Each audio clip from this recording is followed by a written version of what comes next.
Thanks for joining us once again. We got a request a few weeks ago, and the question was, when does Tesla arrive at $500 a share? And that's what we're focused on answering in today's show.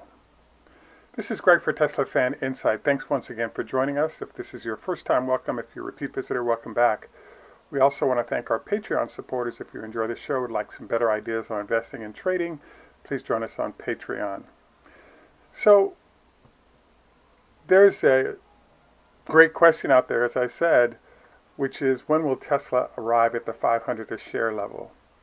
So because we're heading to earnings for NVIDIA, let's kind of look at the NVIDIA process of how it tripled in 1 year. In essence, NVIDIA has been working on the current, dominant GPU products for 20 years, and this is sort of the tip of the culmination of all that work. So as you'll notice, what drove a doubling of the stock price was that there are new products that arrived. Those new products are in heavy demand by customers and have resulted in the stock price actually dramatically rising. Now, and I think this will continue including when the earnings come out this week. Now, the next question then is, well, when will Tesla do a similar routine? Well, first, there are three components of this. The first item is that, as you know, Elon has been heavily involved in all manner of projects designed to expand the portfolio of products being sold by Tesla. Clearly, FSD still needs work, and once that work is complete, I think we end up seeing a nice move in the stock price because it'll be used by others as well as within Tesla. The challenge, though, is if we go through the growth of Tesla, you'll recall we started off with the Model S. The next tier was the Model 3. Then we went to the Model Y. Elon anticipated the Model Y would be the biggest seller, and it's actually turned out to be the case. So we've pretty much gone through a stair-step process of growth of different products and heavy sales of those products that have driven the stock price. The challenge we have right now in terms of our run beyond 300 into the 500, possibly $1,000 a share zone, is having a new set of products that tiers Tesla's sales up. The original idea was that to be FSD, a lot's been spent there, and we haven't sort of seen appreciable sales to support that part of it. Another possibility is that with the drop that we've seen in lithium-ion prices, we're now seeing Tesla eat into the backlog of megapacks that need to be built, and that's actually some growth that's the company's experiencing. But the challenge is that those are multi-million-dollar solutions that are being offered primarily to, at scale, to power companies. And it's a big dollar item per unit, but the number of them that are being sold is not huge. So the two question marks then, I believe, that drive this process is what happens with the Semi in terms of when those numbers start to increase. And the answer is we get scale semis basically a year and a half from now. They started building in January. It takes 2 years for that factory to finish. And then we end up with a nice sort of push in sales. We kind of just got a hiccup on that because the state of California has articulated that they will actually, by 2045, no longer allow sort of non-electric vehicles. Obviously, hydrogen vehicles are an option that people will have to be sold. So the net result then is that we have the situation where, there was some fear, hence the drop in Tesla's stock price, that if California chose to relax these standards, it might affect Tesla's sales. So clearly that has not occurred fully. We're sort of getting clarity on this, that they're going to continue to move forward. As you know, there was an accident with the Semi in the mountains in the Sierra Mountains. the accident was at 3 a.m., so my assessment of it is it looks like perhaps a driver fell asleep because there tends not to be enough traffic out there to make it difficult for the truck to move, and we really didn't see any automobiles or other trucks impact the vehicle in terms of its leaving the road and then causing a large fire. I do think that they're going to be a lot more cautious and find ways to address future accidents that might happen with these type of vehicles.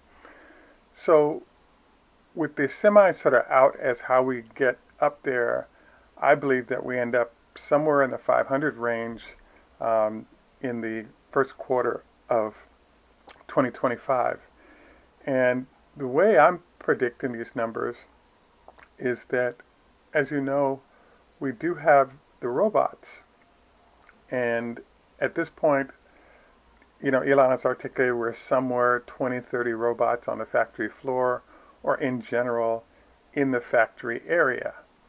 It's my belief that for every 1,000 robots that are deployed by Tesla, we see perhaps 50 to 100 point move in the stock price.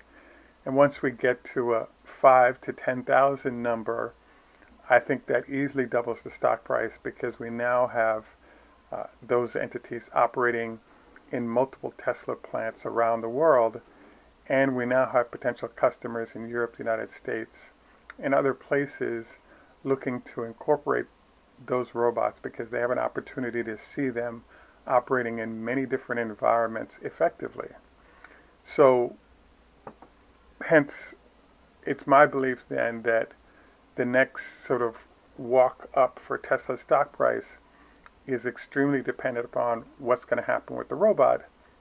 And unlike FSD and others, those can be implemented and Tesla starts generating revenue because they can start reducing headcount reflective of the number of robots that are operating.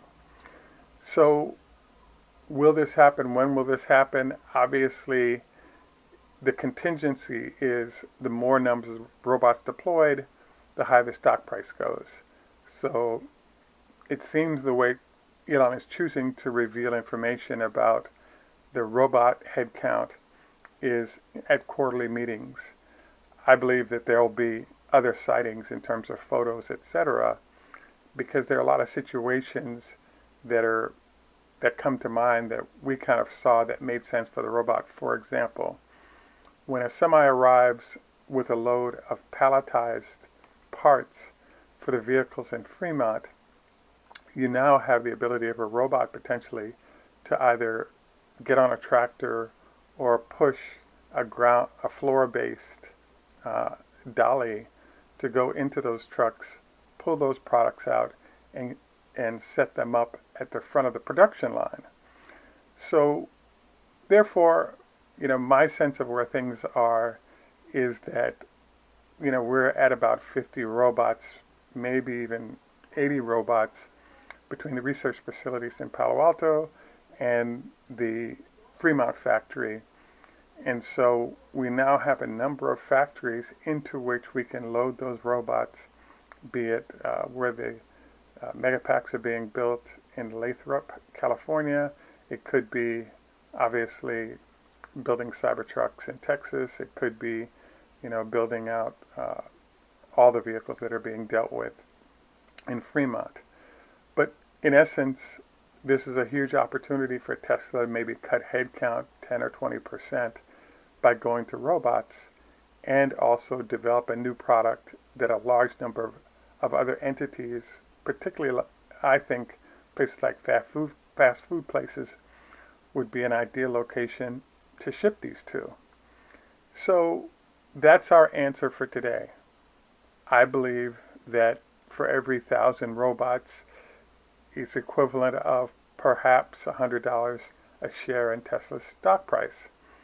And if this occurs and we see adoption start rolling across other industries, I just think that it generates a huge opportunity for Tesla to add another tier of growth that accelerates up. And I think the future brightens a great deal for Tesla. We look forward to your comments on this. Please also take time to like and subscribe, and also join in Patreon if you would. So again, my final note on NVIDIA is the company is doing great. The only challenge they have is how many chips can they get. And I just think they're battling space at TSMC with Apple's new rollout of the phone. So that kind of slows them down just a little bit. But I do think it's going to be a very successful run for those guys. I do believe, however, that the stock price is going to slow down initially and then accelerate, because NVIDIA has become, the largest traded entity out there because there's so much money to be made. And I believe sort of the big money managers have ways to control that stock to slow down the stock price jumping dramatically right after earnings, but we'll see it sort of come out the gate and do very well. Give us a week or two after earnings have arrived. At any rate, we want to thank you for joining us for the When Will Tesla Get to 500 show. Next, we wanted to dive into our health tips. So I wanted to note that I've had a chance, there's a guy named Dr. Eric Berg. There are a number of docs that are on YouTube that are being referred to me by Google that have, I think, some really great advice when it comes to better management of health. We have our usual, we've mentored Celtic salt. I feel like it's working great, and I think it's an excellent thing for you to look up and try out. We're doing our 25 leg lifts a day, the 20-minute walk each morning. I wanted to note that the fasting I recommend you consider is by eating on half the calendar. So 12 hours you'd be eating, the other 12 hours you're not eating. So there's a modification I wanted to make in terms of the case based on our experience with doctors, and that is that we had a cancer doc for upper respiratory from the University of Louisville, and he recommended that the problem is that people are getting really busy right now. So they're eating and quickly jumping in bed, and that quick jump in bed results in stomach acids rolling up into the upper respiratory and potentially causing acid reflux, etc., and other damage, i.e. cancer, going forward. He recommended that you not eat within 4 hours of or not go to bed within 4 hours of eating, minimum 2 hours to let the food digest first, and then you go to bed. A few of our viewers actually suggested you could tilt the bed slightly, high-low, to allow digestion to occur better in that round. That's a possibility as well. But in general, the idea is that immediate jump into bed is really bad news. And yes, you can use Prilosec or other over-the-counters, but what he pointed out is the damage is still done, even if you're having some topical relief. So the damage is done, but you do feel relief by taking these over-the-counters. So we look forward to your input and mention if this actually works for you. At any rate, I want to thank you once again for joining us. This is Greg for Teslafaninsight. Just a while, Heath Road, Hodahafez, Drajichin, Yahama, Kumbawa.